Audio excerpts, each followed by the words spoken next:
Bismillahirrahmanirrahim. Elhamdülillahi Rabbil alemin. Vessalatu vesselamu ala eşrefil enbiya vel murselin. Nebiyyina Muhammedin ve ala alihi ve ashabihi ecma'in. Rabbi şahli sadri ve yessir li emri ve hlul ukdeten min lisani yefkahu kavli. Allahumma allimna ma yenfa'una ve enfa'na bima allamtana ve zidna ilme ve ba'd. Əziz qardaşlar, Şeyx Muhammed ibn Abdullah Rahimehullahın 3 əsas kitabının tədrisinə davam edirik və biz artıq kitabın sonuna gəlib çatdıq, elhamdülillah. Və sonra keçən dərsimizdə xatırlayırsınızsa biz danışdıq ki, Peyğəmbər sallallahu əleyhi və səlləmin daha sonra 3-cü əsasdan danışdı keçən dərslərdə. Son dərsimizdə də peyğəmbərlərdən danışdı ki, hər peyğəmbər öz ümmətinə göndərilirdi. Rasulullah sallallahu əleyhi və səlləm isə bütün ümmət Allah azza və cəllə onu bütün insanlara göndərmişdi. Sonra isə şeyx kitabın sonunda iki məsələyə toxunur. Birincisi Allaha imanla bərabər tağuta küfr etmə məsələsindən danışır. Yəni la ilahe illallahın rükünlərindən danışır. Sonra isə tağutun növlərindən və kitabın sonunda da dinin ən önəmli bir neçə məsələsinə toxunur və onunla da kitabı tamamlayıb. Şeyx buyurur ki: "Vaftaradallahu ala cemi'il ibad el-kufru bit-tağut vel-iman billah." Allah bütün qullarına tağuta küfr edib Allaha iman etməyi fərz etmişdir. Yəni bu istər insanlar, bütün qullara deyil, istər insan olsun, istər cin olsun, istər kişi, qadın fərqi yoxdur. Bütün məxluqata Allah azza və cəllə bunu fərz etmişdir ki, Allahdan başqa ibadət olunanlara küfr edəsən. Və Allah azza və cəllə Quran-ı Kərimdə də peyğəmbərlərin göndərilmə qayəsində bunu xəbər verir. Buyurur ki: "Və laqad ba'athna fi kulli ummatin rasulan en i'budullaha və ictenibut-tağut." Biz hər bir ümmətə bir rəsul göndərdik. Nə üçün? Allaha ibadət edin və tağutdan uzaq durun. Və bu bütün Allah azza və cəllə bütün ümmətlərə göndərdiyi peyğəmbərlərinin dəvətinin əsası idi. Və kim təkcə desə ki, mən Allaha iman edirəm, amma tağuta küfr etmirəm, tağuta inkar etmirəm, o muvahhid sayıla bilməz. Kim desə ki, mən tağuta küfr edirəm, lakin Allaha iman etməzsə, o da muvahhid, tövhid əhli sayıla bilməz. Tövhid əhli sayılmaq üçün mütləq bu iki rükünü cəm etməsi lazımdır. Tağuta küfr, la ilahədir. Allaha iman da illallah. Yəni, la ilahe illallahın iki rükünü bu iki məsələdə cəm olmuşdur. Və İbn Qeym Rahimehullahın sözünü gətirir. İbn Qeym Rahimehullah tağut nədir? Tağuta tərif verir. Tağut deyir ki, mə təcavəzə bihil abdu həddəhu. Qulun həddini aşdığı hər bir məsələ. O şeydir ki, qul həddini açıb. Min mə'budun. İstəyir bu ibadət olunan olsun. Hər hansı bir ibadət olunanda həddini aşması, ibadət olunanda və yaxud av mətbu'in, ya tabi olunanda, av muta'in, yaxud da itaət ediləndə qulun həddini aşmasıdır. Deməli, həddi aşmağa nə deyilir? Tağa feili, buradan da həddi aşmaq feilidir. Bir filan kəs deyir, tuğyan elədi, həddini aşdı. Hətta məsələn, tağal mə'u, Allah təala Quranda nə deyir? Tağal mə'u, məsələn, çay daşanda buna deyirlər, tağal nəhr, çay daşdı deyirlər. Öz məcrasından çıxarsa, həddini aşarsa nə deyirlər ona? Tağa feili, sözün kökü oradandır. Tuğyan sözü də oradandır ki, nədir? Həddini aşmaqdır. Deməli, həddi aşmaq, qul həddini harada aşır? Ya ibadət olunanda, ya itayət olunanda, yaxud da tabi olunanda. İbadət olunanlara misal, məsələn, hər hansı ibadət olunanlara, məsələn, Allahla bərabər başqalarına ki, ibadət edirlər, istər bütlər olsun, istər hər hansı bir övliyalar olsun, qəbirlər olsun, gedirlər, nəzirlər kəsirlər, qurbanlar deyirlər və hər hansı bir əməllər edirlər. Bu nədir? O məsələlər, o ibadətdə onları tağut götürmələridir. Və yaxud itayət olunanlardır. İtayət olunana misal, insanın itayət olunanda həddini aşması necə olur? Məsələn, deyək ki, Allah alimləri, məsələn, pis alimləri, küfrə dəvət edən, bidətə, münkərə dəvət edənləri özlərinə, belə deyək, bir ilah kimi götürmələri, onun sözünü, yəni ona ibadət etmirlər. Lakin onların sözlərini özlərinə qanun olaraq götürürlər. Məsələn, onlar nəyi halal deyirlərsə, halaldır, haram deyirlərsə, haramdır. Necə ki, Allah Azze və Cəllə Quran-ı Kərimdə ayə nazil edir. İttihadu ehbarahum ve ruhbanahum erbaben min dunillah. Onlar alimlərini və rahiblərini Allahdan başqa özlərinə Rəbb olaraq seçdilər. Rəbb olaraq götürdülər. Bu ayə nazil olanda Adi radiyallahu anh deyir ki, ya Resulallah. Adi radiyallahu anh keçmişdə xristiyan olur. Deyir ki, ya Resulallah, biz deyir, onlara ibadət etmirdik. Yəni o rahiblərə, alimlərə ibadət etmirdik. Yəni onları qabağımıza qoyaq, onlara səcdə edək, onlara namaz qılaq. Bu olmurdu. Amma Allah azə və cəllə deyir ki, onlara özlərinə Rəbb götürdülər. Peyğəmbər sallallahu əleyhi və səlləm Adi radiyallahu anh şərh edir, izah edir ayənin mənasını ki, burada Rəbb olması üçün şərt deyil ki, ona səcdə edəsən. Peyğəmbər sallallahu əleyhi və səlləm sual verir ki, siz Allah bir şeyi haram edəndə və o alimlər və rahiblər halal edəndə Allah'ın haram etdiyini, siz də onların sözünü qəbul edib halal edirdinizmi? Deyir, bəli, edirdik. Deyir, yaxşı, Allah bir şeyi halal etdiyi bir şeyi, rahiblərini sizə haram edəndə, siz də onu haram edirdinizmi özünüzə? Deyir, bəli, edirdik. Deyir, bax, onlara ibadət etmək budur. Onlara ibadət etməyə elə bunun özüdür. Yəni, itayətdə onu Rəbb olaraq götürürdülər. Məsələn, onların dinlərində rahiblər, məsələn, dini təhrif edirlər. Onlar, məsələn, deyir, məsələn, evlənmək olmaz. Evlənmək olmaz. Allahın əmr elədiyi bir şeyi dəyişdirirlər, buna itaət edirlər və digər məsələlər olsun. Eyni şey bizim ümmətdə də. Məsələn, bəzi bidət əhlində baxırsan ki, deyir ki, bu övliyadır, bu Allah dostudur, onun sözü qanundur, onun sözü haqdır. Deyirsən ki, bax, Peyğəmbər sallallahu əleyhi və səlləm deməyib, Peyğəmbər sallallahu əleyhi və səlləm etməyib, desə də, deməsə də fərqi yoxdur. Məsələn, xüsusən də bugünkü günü münasib olduğu üçün deyirəm, Mövlud məsələsi məsələn, asıl ki, bugünkü bidət əhlinin keçirdiyi, Peyğəmbər sallallahu əleyhi və səlləmə Mövlud keçirirlər. Ad günü. Deyirsən, Rasulullah sallallahu əleyhi və səlləm keçirməyib. Səndən, məndən daha xeyirli olan sahabələr, Əbu Bakır, Ömər, Osman, Əli, 110 min sahabə keçirmədi. Onlardan sonra gələn tabiinlər, atba tabiin, heç biri Peyğəmbər sallallahu əleyhi və səlləmə mövlud keçirmədi. 4 imamdan bir dənə kəlmə yoxdur mövlud barədə. Siz necə keçirirsiniz? Bunun əslini bəllidir ki, mövludun əslini kim qoyub? Mövludun əslini Fatimilər, Ubeydilər, yəni batini firqəsi olan Fatimilər qoyub. O insanlar ki, 4-cü əsrdə Kəbəyə hücum elədilər, Kəbədən qaradaş oğurladılar, 22 il qaradaş onlarda qaldı.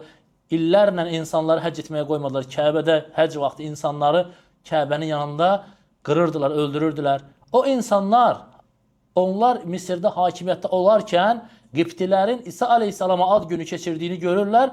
Deyirlər, bunlar keçirir, biz də keçirək. Kökü oradan qalır. Və yavaş-yavaş da bidət elədir ki, şeytan bəziyir, insanlara göstərir. Və ilk 3 əsrdə, ilk 300 illikdə bu olmuyub. Bundan sonra çıxıbdır bu əməl. Hətta bugünkü günü bu bidət alimlərinin, hansı uləmə su deyirlər, azğın alimlərdən biri o gün çıxıb deyir ki, hətta bizim əlimizdə deyir, səhih hədis olsa ki, Peyğəmbər sallallahu əleyhi və səlləm desə ki, mənə ad günü keçirməyin, biz yenə keçirərik deyir. Bu nə deməkdir, qardaş? Bu Peyğəmbər sevgisidir. Xeyr, vallahi bu Peyğəmbər sallallahu əleyhi və səlləmin sevgisi deyil. Yəni, öz qulaq astığım şeyi deyirəm. Deyir ki, əlimizdə səhih hədis olsa belə, Rasulullah sallallahu əleyhi və səlləmdən ki, Rasulullah sallallahu əleyhi və səlləm desə ki, mənə ad günü keçirməyin, mənə mövlud keçirməyin, biz yenə keçirərik deyir. Bu kimin dinindədir? Bu kimə uyub? Bunun Peyğəmbəri kimdir? Və insanlar da bunları özlərinə başçı kimi götürürlər və onlara tabi olurlar. Allahdan başqa özlərinə itayət olunan bir şəxs kimi götürürlər bu dırnaq arası alimləri. Onların sözünü Rasulullah sallallahu əleyhi və səlləmin sözü kimi qəbul edirlər. Qeyd şərsiz itaət edirlər və bu tağutluqdur, həddini aşmaqdır. Və üçüncü də deyir ki, o muta, itayət olunan şəxslərdə, itayət olunan, məsələn, rəhbərlərdə, başçı, məsələn, başçı bir şeyi əmr eləyir, Allahın haram elədiyi bir şeyi əmr eləyir, deyirsən ki, başçıdır, rəhbərdir. Əmr edirsə, mən ona uyma, mənə vacibdir deyirsən. Deyirsən, bax, haramı əmr edir. Deyirsən ki, fərqi yox. Haramı əmr etsə belə, mənə ona uymaq vacibdir. Bu, başçı məsələsində bu da həddi aşmaqdır. Və sonra buyurur ki, وَالتَّوَاغِدُ كَثِيرُونَ وَرُؤُسُهُمْ خَمْسَ Və deyir ki, tağutlar çoxdur, deyir. İbn Qeym Rahimullahın bu tərifinə görə deyir ki, tağutlar çoxdur, lakin onların başı 5 dənədir. Tağutların başı neçədir? 5'dir. Yəni bütün tağutların, yəni ki, sayını saysan çox olar. Yəni bir-bir onları saysan çox. Lakin bunları alimlər 5 qrupa bölürlər. Birincisi başında İblis la'anahullahdır. Çünki İblis şeytan Allahın rəhmətindən qovulmuşdu və əsas başçı da odur. O da Allahın əmrinə asi olduğu üçün, Allahın əmrinə tabi olmadığı üçün nədir? Allahdan başqasının ibadətinə çağırır insanları və o tağutların ən birincisidir. Allah Azze ve Celle buyuruyor ki: "Ələm əhəd ileykum ya bəni Ədəmə əllə ta'budu şeytan." Ey Adəm övladı, biz səndən əhd almadıqmı ki, şeytana ibadət etməyin. İnnehu lekum aduvun mubin. O sizin açıq aydın düşməninizdir. Və ani'buduni. Mənə ibadət edin. Hədə salatun müstəqim və doğru olan yolda budur. Və bu birinci tağutun əsas birincisi nədir? Şeytan la'natullahdır. İkinci, deyir, mən ubidə min dunillə və huvə radin. Özü razı qaldığı halda ibadət olunan hər biri, hər kəs. Burada qeyd nədir? Allahdan başqa ibadət olunan hər kəs demirsən. Qeyd eləməlisən ki, özünün razı olması şərtdir. Çünki razı olsun o şərtini qoymasan, onda haşa İsa aleyhissalama da tağut demiş olursan. Çünki İsa aleyhissalama ibadət edirlər, lakin İsa aleyhissalam tağut deyil. İsa aleyhissalam onları tək Allaha ibadət etməyə çağırdı və onların əməllərindən bəridir. Eləcə də digər peyğəmbər, ibadət olunan digər peyğəmbərlər, digər salihlər, onlar o insanların əməlindən bəri olduğuna görə onlar tağut deyil. Amma özü razı qalarsa bu əmələ, o zaman tağut olunur. İbadət olunur, istər sağlığında olsun, yaxud da vəsiyyət edir ki, mən öləndən sonra ibadət edin, mənim qəbrimi ibadətgaha çevirin və yaxud məni bir məsciddə, bir türbədə dəfn eləyin, insanlar oranı ziyarət etsin deyə və yaxud ən azından bilir ki, bu insanlar buna bu şəkildə ehtiram eləyirlər, bu öləndən sonra artıq bunun qəbri bir ibadətgaha çevirəcək, bu barədə bunun əksini göstərən bir vəsiyyət eləmir, çünki razıdır bu əmələ, bu insan nədir? Tağutdur. Bu insan tağutdur. Çünki Allahdan başqa ibadət olunmağa, ona ibadət edilməyə razı qaldı. Bunu gördü, istər həyatında, istər ölümündən sonra buna razı qaldı.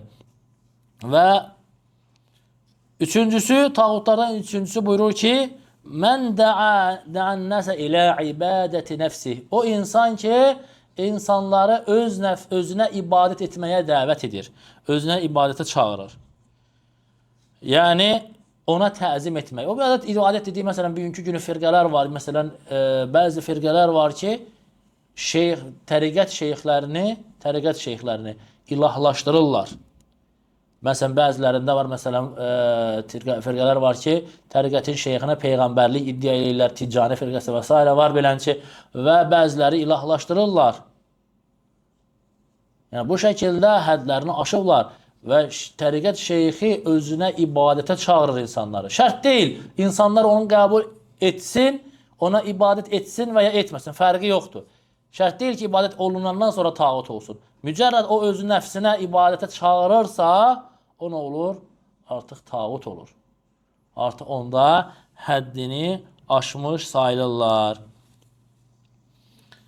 Və necə ki, məsələn, Firavun nə deyirdi? Mə alimtu ləkum min iləhən qeyri. Mən özümdən başqa sizə bir ilah, Rəbb tanımıram, deyirdi. İsrail olanları bəli ona ibadət etmədi. Lakin o tağut olaraq qaldı mı? Bəli, tağut idi. O nə idi? Tağut idi. Çünki öz nəfsinə ibadətə çağırdı. Bu neçə oldu? 3. Dördüncü tağutlardan misal gətirir şeyx buyurur ki, kim qeyb elmindən bir şey iddia edərsə, o da tağut sayılır. Məsələn, necə ki, münəccimlər, falçılar, sehirbazlar, kahinlər, fala baxan fərqi yoxdur. Hər hansı bir növü cadükərlər, bunlar hamısı nədir? Tağutlardır. Onlar hamısı tağutlardır və bunların da hökmü şərt yoxdur ki, qeybi iddia etdiklərinə görə onların hökmü, onlar dindən çıxıblar, onların hökmü küfür hökmü verilir. Şəriətdə hökmü onların odur. Və onlara iman gətirmək də insanı dindən çıxardır. Onları Peyğəmbər sallallahu əleyhi və səlləm buyurur ki, kim bir kahinin yanına gəlib, ondan bir şey soruşub, onun dediyinə inanarsa, Muhammed sallallahu əleyhi və səlləmə nazil olan Qurana küfr etmişdir. Kim isə gəlib mücərrəd, başqa hədisdə gəlir ki, kim gəlib kahindən bir şey soruşarsa, eləcə soruşur, amma inanmır. Və onun 40 gün namazı qəbul deyil. Falçıdan bir şey soruşdun, getdin. Çıxdın yanına ki, onsuz da mən inanmıram, belə-belə soruşurdum. Getdi 40 gün namaz. Qazeti açdın, axırıncı səhifəsində ulduz falı səhifəsində dedim, bir dənə baxayım, görüm mənim nə var, nə yox. Oxuyana satırkən onsuz da inanmıram. 40 gün namaz getdi.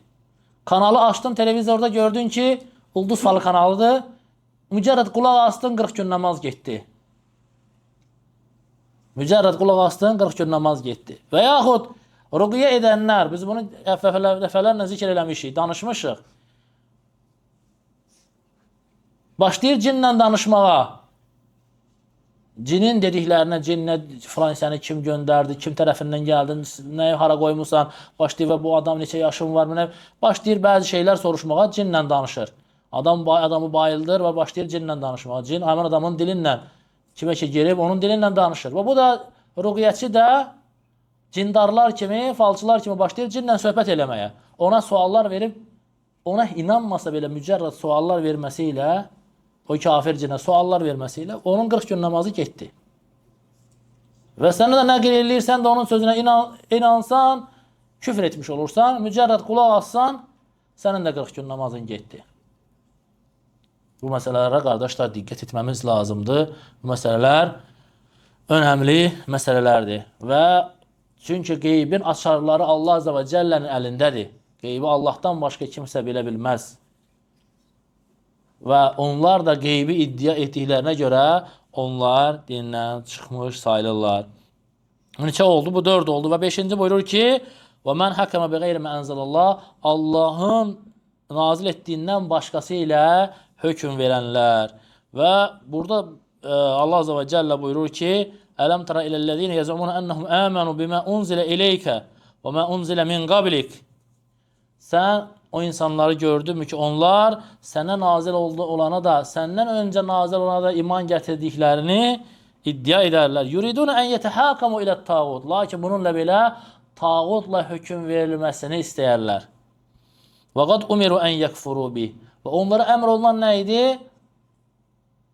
Bu tağuta küfr etsinlər. Və bu ayənin təfsiri haqqında bəzi rivayətlər var ki, 2 kişi olur. Bir Yahudi olur, bir münafiqlərdən olur. Münafiq, yəni özünə müsəlman deyən, bunların arasında mübahisə düşür. Mübahisə düşür. Yahudi deyir, gedək sizin peyğəmbərinizin yanına. O hökm versin aramızda. Münafiq, yəni özünə müsəlman deyir, bu münafiq deyir, xeyr, gedək filan qəbilənin başçısı bizim aramızda hökm versin. Allah Azze və Cəllə və sonra Ömər radiyallahu anh'ın yanına gəlirlər. Və uzun qıssədir. Şahid olan yerlədir ki, bunların haqqında bu ayə nazil olur. Yəni, müsəlman olduğu halda Peyğəmbər sallallahu əleyhi və səlləm yanına getmək, özünə müsəlman dediyi halda, müsəlman deyildi də, münafiq idi.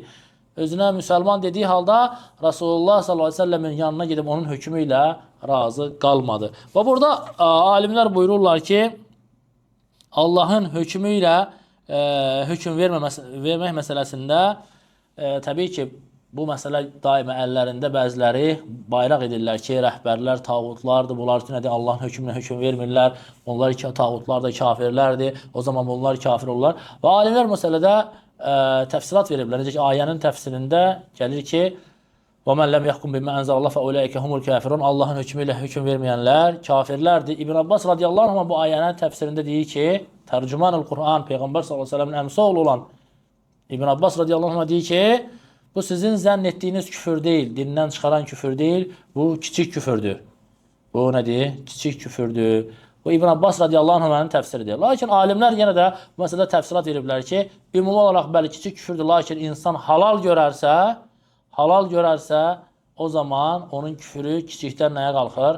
Böyük küfrə qalxır. Məsələn, insan etiqad edər ki, bəli Allahın hökmü gərəkmir, məsələn, gərəkmir, haqq olan bugünkü gün Allahın hökmü deyil, mənim gətirdiyi bu konstitusiyada qanundur, bu zaman o nədir? Bunu etiqad edib deyərsə bu böyük küfür olur. Və yaxud mənim gətirdiyim konstitusiyada şəriətə bərabər bir qanundur deyərsə, bu yenə hökmü nə olur? Bunun böyük küfür olur. Lakin insan etiqad edir, bilir ki, hökm Allahındır, Allahın hökmü ilə hökm vermək gərəkir. Lakin Allahın hökmünə keçərsə, nə olar? Çevriliş olar, kürsüsü əldən gedə. Bu isə artıq nədir? Kiçik küfürdür, bu böyük günahlardandır. Onu dindən çıxartmır. Niyə? Çünki bilir, etiqad edir, lakin vəzifəyə görə, kürsüyə görə, dünyaya görə hökmü tərk etmir. Buna görə bu dindən çıxmır. Əhl-i sünnəni xavarişlərdən seçən əsas məsələlərdən biri də bu məsələlərdir. Xavarişlər bu məsələdə təfsilat vermirlər. Allahın hökmünə hökm verməyən hamısı deyir kafirdir və kafir də deyəndə ağla gətirən nə olur? İlk getdikləri rəhbərlər olur. Bu ayə birincisi ümumidir, rəhbərlərə aid deyil. Hər hökm verənə aiddir. Rəhbərdən tutmuş üz aşağı, hətta işdə işçiləri arasında hökm verən də bura aiddir, ailədə övladları arasında hökm verən də bura aiddir. Hamısı bura aiddir. İnsan çalışmalıdır Allahın hökmünü hər bir məsələdə tətbiq etsin. Və bundan sonra Şeyx Rahiməhullah dəlil getirir, ümumiyyətlə tağuta dəlil getirir ki, Allah Teala buyurur ki, la ikraha fid-din, dində ikrah yoxdur. Yəni kimisə məcburi şəkildə İslam'a daxil etmək yoxdur. Qad təbəyyənə rüşdü minəl-gay, haqq yol batildən nədir? Artıq aydın olmuşdur, seçilmişdir. Yəni dində ikrah yoxdur deyəndə bəziləri deyir ki, yəni bunu yanlış anlayan insanlar var. Dində ikrah yoxdur. O demək deyir ki, cihad dinimizdə cihad yoxdur. Bu ayə də nazil oldu, lakin eyni zamanda Allah Azze ve Celle İslamın yayılması üçün cihadı da əmr etdi. Aydın mı? Dində ikrah yoxdur, sən onu məcbur etmirsən ki, illa da zorla İslam'a qəbul edəcəksən. İslam'a dəvət edirsən. Qəbul edərsə, elhamdülillah. Qəbul etməzsə, cizyə tələb edirsən, cizyə verməzsə o zaman onunla savaşılır. Aydın mı? Kim ki İslamla üz-üzə gəlirsə, onlara aiddir. Lakin fərdi olaraq bir insana dəvət edirsənsə, onu məcbur şəkildə İslamı, çünki İslam məcburiyyətlə olan şey deyil, o qəlbə girməlidir, o iman onun qəlbinə girməlidir. O qəlbinə iman girmədikcə, o qədər də sən onun başına silah dilə, la ilahe illallah dizdir ki, la ilahe illallahı qorxudan deyəcək, amma o iman qəlbinə girmədikdən sonra onun nə faydası var ona? Heç bir faydası yoxdur. Allah Teala buyurur ki, فَمَنْ يَكْفُرْ بِالْطَاغُوتِ وَيُؤْمِنْ بِاللّٰهِ فَقَدْ اِسْتَمْسَكَ بِالْعُرْوَةِ الْوُثْقَى.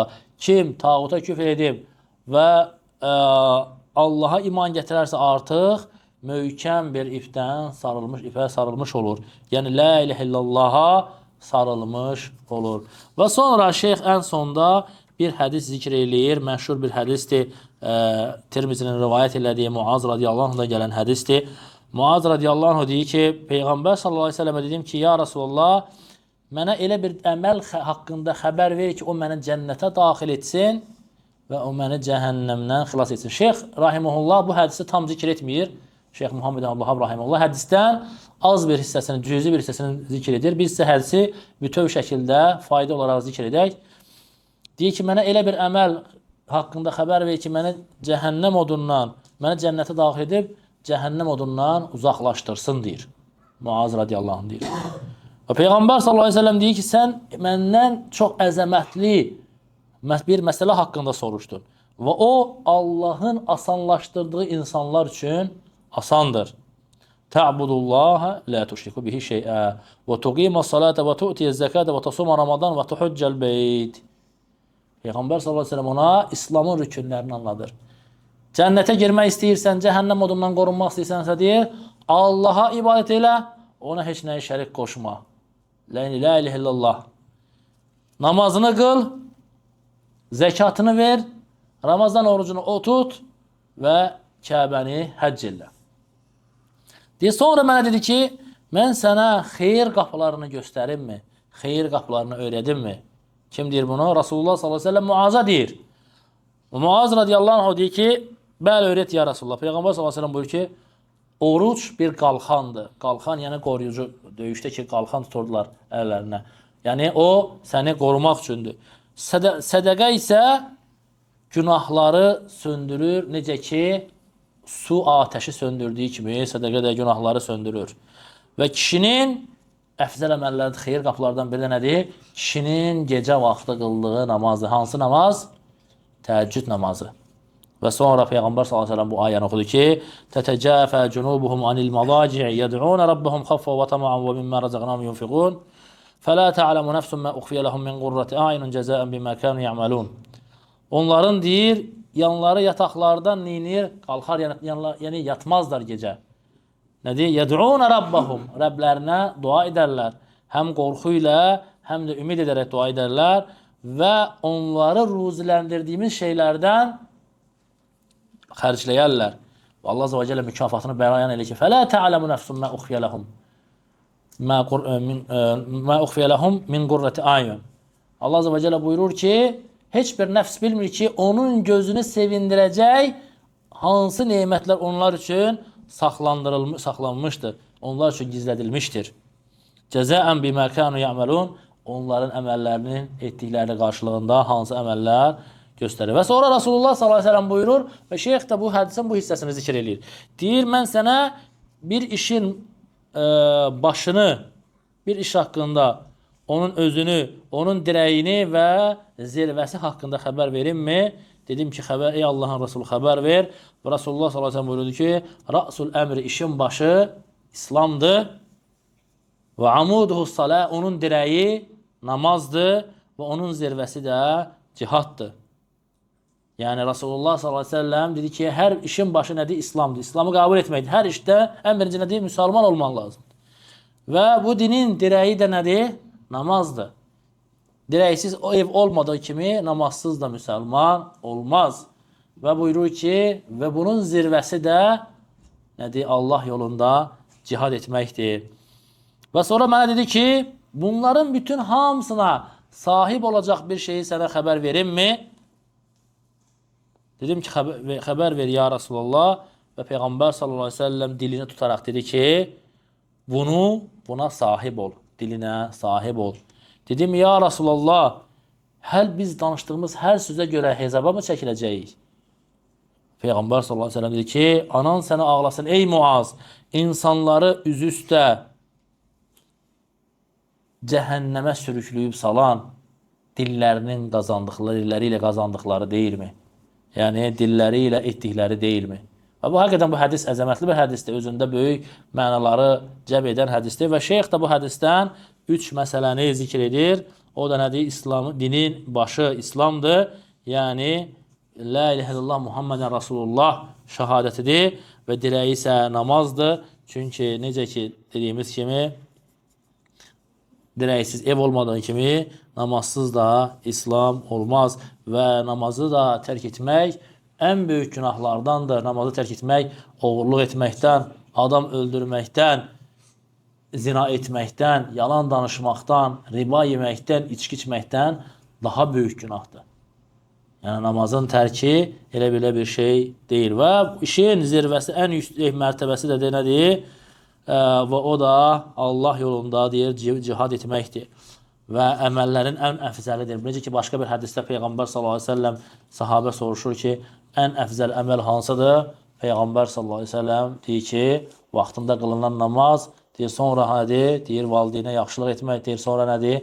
Deyir, Allah yolunda cihad etməkdir.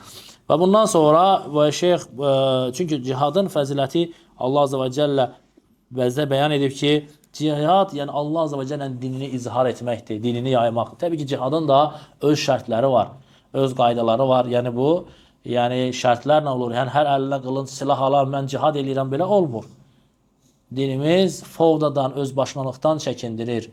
Cihad rəhbərin, müsəlman rəhbərin bayrağı altında, onun rəhbərliyi altında kafirlərə qarşı edilən bir döyüş olur. Lakin yəni hər yerindən qalxan əlinə silah alsın ki, mən cihad edirəm. Xeyr, bu cihad deyil, bu cahiliyə çağırışları olur. Və bunların da zərəri həmişə, belə insanların zərəri müsəlmanlara xeyirlərindən daha çox olur. Daha çox zərər toxundururlar, xeyirlərindən çox zərər verirlər.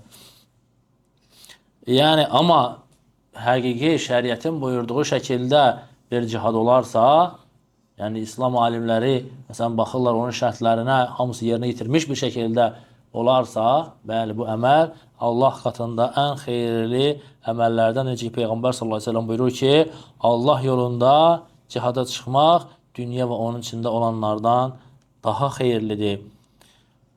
Başqa bir hədisdə Rasulullah sallallahu əleyhi və səlləm buyurur ki, cənnətdə 100 mərtəbə var, Allah onları onun yolunda cihad edənlər üçün hazırlayıb və o hər mərtəbənin arası da yerlə göy qədər uzaqdır. Və bu da cihadın fəziləti barədə olan hədislərdən bəzisidir. Və bununla da şeyxin bu əzəmətli kitabı tamamlandı. Allah azə və cəllə istəyirəm ki, bizi eşidib faydalananlardan eləsin, bizi dinimizi gözəl şəkildə öyrənib ona əməl edən qullarından eləsin. Allah azə və cəllə bizləri sözlərimizdə, əməllərimizdə ixlaslı olanlardan eləsin. Bu kitabı ümmət üçün, bütün müsəlmanlar üçün faydalı olan kitablardan eləsin və bizi təvhidi gözəl şəkildə öyrənib onu yayan qullarından eləsin. Subhanəkallahumma bihamdik, əşhədu an la ilaha illə ente, estəğfiruka və etûbü ileyk.